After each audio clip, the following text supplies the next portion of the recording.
Indio is the only city in California to be recently named one of America's boom towns. It's a national recognition for a city that continues to grow with many new homes and businesses. Tonight I'm taking an in-depth look with Indio spokeswoman Brooke Beare.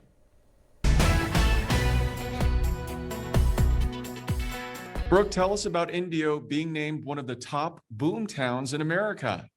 Well, Smart Asset is a financial information provider, and they just came out with their top 50 boom towns in America, and Indio ranked number 18. In fact, it was the only California city in the top 30. Wow, why do you think that is? They ranked the cities based on a number of different factors. A lot of it had to do with population growth, business growth, housing growth, and Indio checks all of those boxes. And I recently reported on the business renaissance happening here in the Valley, and Indio actually has the most new business permits than any other Valley city. So what is it about Indio that it's going through this revitalization? Indio is certainly the traditional gathering place of the Coachella Valley. It also is the largest city by far, more than 91,000 people. There are about 4,600 homes that are either being built or are under construction right now. And you mentioned those business permits. That's also very important. About 6,000 active business licenses right now in the city of Indio. There's a lot of room for growth. There's a lot of people who live here.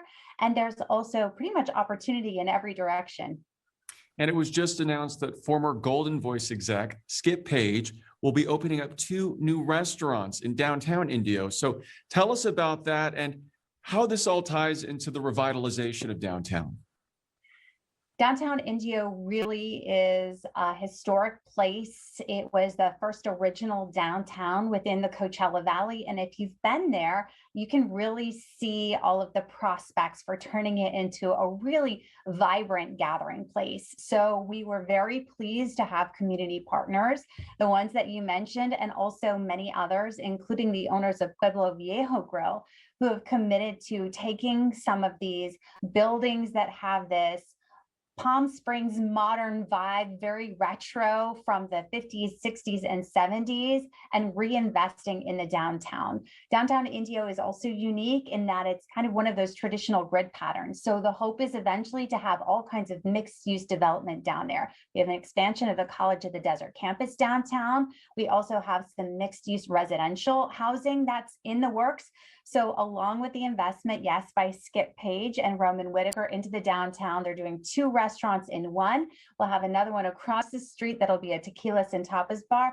We're really hoping that that activates downtown and gets the ball rolling. We've also put out a request for qualifications. We're trying to get vendors and entertainers to come in and do monthly events. There's a lot of green space. There's a potential for what we're calling a downtown living room. And we hope that people once again see Indio for what it is, kind of the original downtown in the Coachella Valley.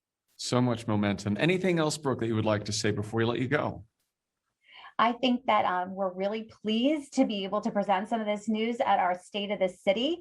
We'll have that online pretty soon so that everyone can see all of the new investments that are being made, in particular in North Indio, north of the freeway at Jackson, and also a huge new development that's going in near Jefferson on Avenue 50. We have a number of different restaurants that are happening there next to the old Ralph's shopping center. And so I hope people keep an eye on everything that's happening. We will certainly do that. All right, Brooke, great to see you again. Thanks for joining us. You're welcome. Thanks, Peter.